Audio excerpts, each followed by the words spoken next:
بسم اللہ الرحمن الرحیم۔ السلام علیکم ورحمۃ اللہ وبرکاتہ۔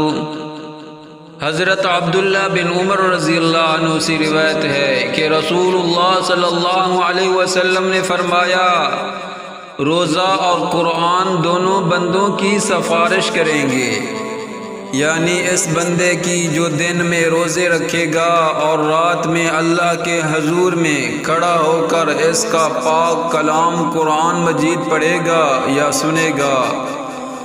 روزہ عرض کرے گا، اے میرے پروردگار، میں نے اس بندے کو کھانے پینے اور نفس کی خواہش پورا کرنے سے روکے رکھا تھا، آج میری سفارش اس کے حق میں قبول فرما اور اس کے ساتھ مغفرت اور رحمت کا معاملہ فرما۔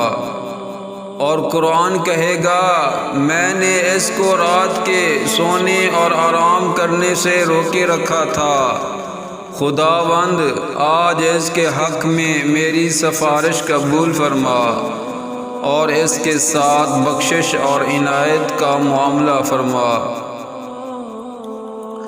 چنانچہ روزہ اور قرآن دونوں کی سفارش اس بندے کے حق میں قبول فرمائی جائے گی اور اس کے لیے جنت اور مغفرت کا فیصلہ فرما دیا جائے گا۔